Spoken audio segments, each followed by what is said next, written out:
Good afternoon. This is Eli Tatum with Transworld Business Advisors in Spartanburg, South Carolina. And I wanted to talk to you today, my sellers in particular, about seller financing. Now, I may have addressed this in the past a little bit, but I want to talk about it again. It has seemed to come up as of late. What is seller financing, and how does it work, and how do you do it well? So you may have heard of seller financing. Some of you may be allergic to it, at least you think you are, or maybe even told that it's a bad idea. So I want to talk a little bit about it and how you can make it work for you as a seller. So first of all, what is it?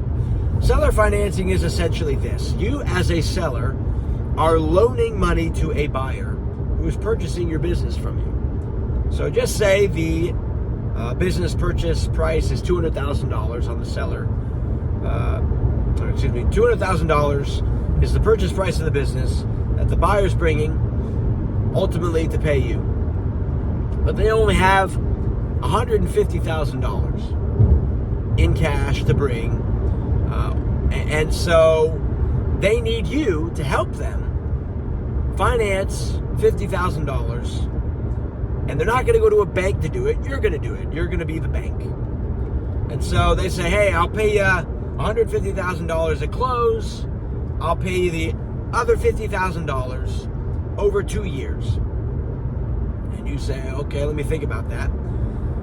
Why would I do that? Why wouldn't I get the $200,000 up front? Well, for one, you have to think about, stepping back for a second. If you do seller financing, you open up the buyer pool to more people, because more people have less money than have more money.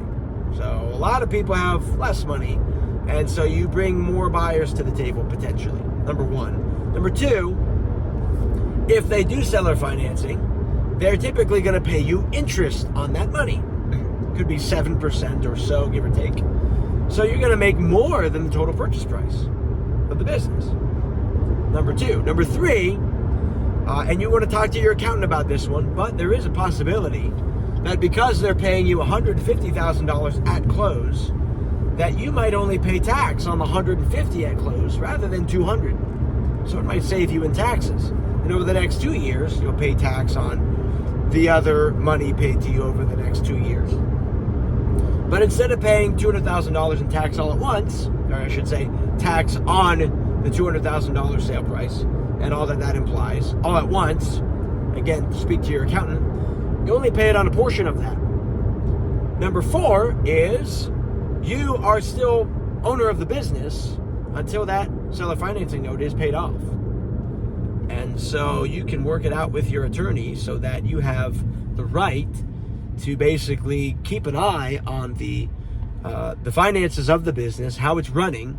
And if there is an issue and the business begins to fail or is failing, you can have it written in there that you can take the business back and potentially sell it again if you have to.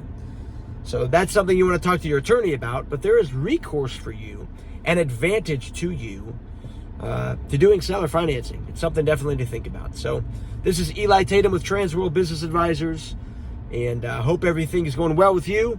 If you need to reach out to me, if you have any questions, my phone number is 864-527-5995. And my email address is etatem@tworld.com. I wish you well. Have a great day. Thanks. Bye.